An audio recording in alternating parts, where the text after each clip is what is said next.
Tiger Jairam Mahato ने CM Hemant Soren के पार्जे को उड़ा दिया है, उनको नंगा कर दिया है। नमस्कार, मैं प्रिंस कुमार सिंह, आप देख रहे हैं पॉजिटिव प्रिंस। अगर अभी तक आपने चैनल को सब्सक्राइब नहीं किया है तो खबरों से अपडेट रहने के लिए कृपया चैनल को सब्सक्राइब कर लीजिए, और जो लोग ऑलरेडी कर चुके हैं तमाम लोगों को हृदय धन्यवाद। अब वापस आते हैं अपनी खबर पर, और जरा आप ये बयान सुनिए। की पोल पट्टी भी खोली जाएगी। तो मैंने, चूंकि ये मेरा पहला कटौती प्रस्ताव था विगत 1.5 सालों के विधायिका के कार्यकाल में, इसीलिए मैंने उम्मीद जताकर उनसे आश्वासन लेकर आज के और प्रथम कटौती प्रस्ताव को मैंने वापस लिया है।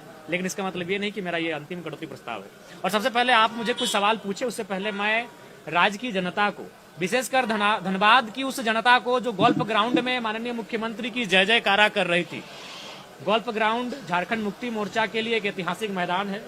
वह मैदान जहां विनोद बिहारी महतो के नेतृत्व में उनके सहयोगी कॉमरेड ए.के. राय और दिसम गुरु शिबू सोरेन के नेतृत्व में झारखंड मुक्ति मोर्चा को एक विस्तार मिला था, एक संजीवनी बूटी मिलने का काम हुआ था।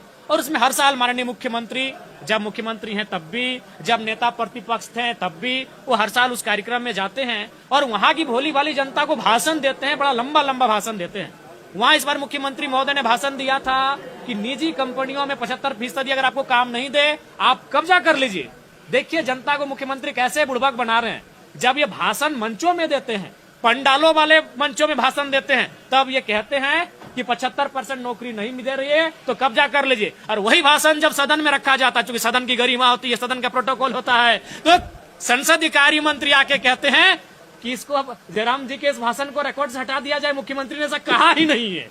सोचिए, इसीलिए पहले तो धनबाद की वो जनता जिन्होंने गोल्फ ग्राउंड में मुख्यमंत्री के लिए तालियां बजाई थी, जब उन्होंने कहा था 75% नौकरियां आपको निजी कंपनी नहीं दे रही है तो जाकर कब्जा कर लीजिए। मेरी प्यारी जनता, आपके मुख्यमंत्री पलटी मार चुके हैं, आपके मुख्यमंत्री यू टर्न मार चुके हैं, और अब उनके अनुपस्थिति में जो संसदीय कार्य मंत्री होते हैं राधा कृष्ण जी, वो कह रहे मुख्यमंत्री ने ऐसा कुछ कहा ही नहीं है। और उस भाषण को हटाने का भी उन्होंने स्पीकर से मांग किया। मैंने तुरंत 5 मिनट में डेटा मैंने निकाला, उनका वीडियो फुटेज निकाला, मैंने प्रभात खबर में पहले पन्ने पर छपा हुआ रिकॉर्ड निकाला और आसन को भी दिया, कार्य मंत्री जी को भी दिया, संसदीय कार्य मंत्री जी को, कि किसी भी हाल में मैंने कोई अपशब्द नहीं कहा है, मैंने कोई गाली नहीं दिया है, मैंने वही कहा है जो धनबाद के गोल्फ ग्राउंड में मुख्यमंत्री ने कहा था, मैंने उसे सदन में कहा है। इसीलिए उस भाषण को रिकॉर्ड से नहीं हटाया जाए। तो ये धनबाद की जनता को और बाकी राज्य की जनता को सोचना चाहिए कि जब मुख्यमंत्री वहां भाषण दे रहे थे, आप तालियां पीट रहे थे कि मुख्यमंत्री कितना अच्छा भाषण दिए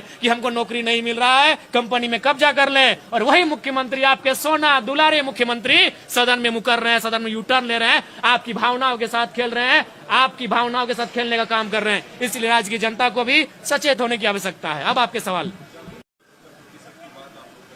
उस पर तो सरकार अभी तक सो रही है। उस पर पिछले साल हमें लगता है जब सरकार बनी उसी समय नवंबर दिसंबर में यह मामला हाईकोर्ट में चला गया। अगर सरकार उस मामले को लेकर, चूंकि सबसे गंभीर मामला है, सरकारी नौकरियों के बाद अगर हमारे पास युवाओं के रोजगार के लिए साधन है, तो हमारे यहाँ कई हजार मिनी रतन, महारतन कंपनियां हैं, निजी कंपनियां हैं, वहां रोजगार के साधन है जो हमें आजीविका का अवसर देंगे, हमारे घर परिवार चलेगा। लेकिन सरकार कितनी संवेदनशील है ये बता रही है कि आज 1.5 साल बीतने को है, लेकिन अभी तक सरकार की ओर से कोई प्रयास नहीं कि कैसे उस केस को जो माननीय न्यायालय तक पहुंचा है उसमें महाअधिवक्ता के नेतृत्व में अपनी टीम बनाकर उसकी मॉनिटरिंग की जाए और झारखंडियों के पक्ष में कैसा निर्णय आए, इस पर सरकार का कोई चिंता नहीं है। ये स्पष्ट बता रही है कि ये समझ रहे हैं कि मैया सम्मान योजना की 2,500 की राशि उनको ऐसा लोभ देने का काम किया जिससे यहाँ के युवा अपने रोजगार, अपने भविष्य को भी भूल रहे हैं। ये चिंता का विषय है। मुझे लगता है अब राज्य के युवा माननीय मुख्यमंत्री से आंख से आंख मिलाकर ये सवाल करेंगे, हमारे हिस्से की नौकरियां किनके पास है। जयराम जी, जेटेट को लेकर लगातार कहा जा रहा है कि इस महीने कोर्ट ने भी कहा करा लेना है, लेकिन अब तक कुछ भी धरातल पर नहीं दिख रहा है। विद्यार्थी चिंतित है कि आखिर कब होगा। देखिए, हाँ पूछिए। मंत्री महोदय का कहना था कि हम लोग उस पर गंभीर हैं और उन्होंने आश्वासन दिया है और उस आश्वासन के अनुसार मैंने प्रस्ताव को वापस लिया है। और मुझे लगता है कि अगर वो अपने आश्वासन पर खरे नहीं उतरेंगे तो फिर भविष्य में किसी प्रकार का कोई कटौती प्रस्ताव वापस नहीं लिया जाएगा। ठीक है, जेटेट, देखिए जेटेट को लेकर कई विधायकों ने सदन में आवाज को उठाया है कई विधायकों ने लगातार कंटिन्यू मांग किया है कि विगत 10 सालों से जेटेट की परीक्षा इस राज्य में नहीं हो रही है, जेटेट की परीक्षा करवाई जाए। अब सरकार की मंशा पर निर्भर करती है कि सरकार कैसा चाहती है इस राज्य का शैक्षणिक वातावरण, ये सरकार की मंशा पर निर्भर करती है। नहीं तो फिर इस राज्य में एक राज्यव्यापी आंदोलन की आवश्यकता है, जिसका हम लोग खुला समर्थन करेंगे। चंपई सोरेन जी गए, उन्होंने महाराष्ट्र में बैठे अधिकारी को फोन लगाया, जब बात नहीं मानी इसी से कहा झारखंड की पुलिस को यहाँ से पार करिए, यहाँ के झारखंड के लोग इस कंपनी को सबक सिखा लेंगे। ये बोली होनी चाहिए मुख्यमंत्री की। चंपई सोरेन जी ने स्पष्ट कहा कि अगर ये कंपनी हमारी बात नहीं सुन रही है तो इसे यहाँ डीसी को उन्होंने सीधे निर्देश दिया हमारे सामने धनबाद डीसी को कि आप जितना भी झारखंड पुलिस यहाँ तैनात है सबको पार करिए।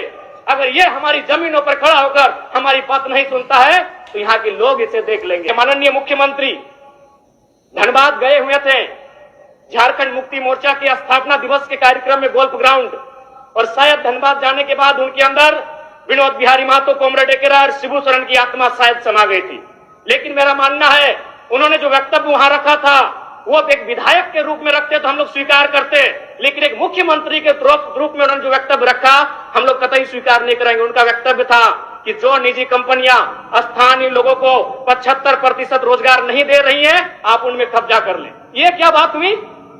हम विधायक अगर इस बात को रखते हैं तो समझ में आता कि भाई एक विधायक ऐसा बोल रहा है। मुख्यमंत्री, राज्य के मुखिया, राज्य के अगुवा कह रहे हैं कि आप कब्जा कर ले। क्यों कब्जा करेंगे? आप इस राज्य के अगुवा हैं। मैं एक उदाहरण आपको दूंगा। सदन में चंपई सोरेन जी नहीं है, शायद उनके नाती का निधन हुआ है, मुझे भी सूचना मिली है। मैं पहले उनके नाती को श्रद्धांजलि देता हूं, उनको ढांढस मिले। एक घटना याद कराता हूं, माइथेन की, एमपीएल की बहुत ही शक्तिशाली प्रोजेक्ट है जो महाराष्ट्र से संचालित होती है। एक आदिवासी नौजवान का मृत्यु हुआ था दुर्घटना के कारण। हम लोग 6 दिनों से धरना पर बैठे थे और नियोजन की मांग कर रहे थे, मुआवजा की मांग कर रहे थे। कंपनी ने स्पष्ट कह दिया कि ना नियोजन मिलेगा ना मुआवजा मिलेगा।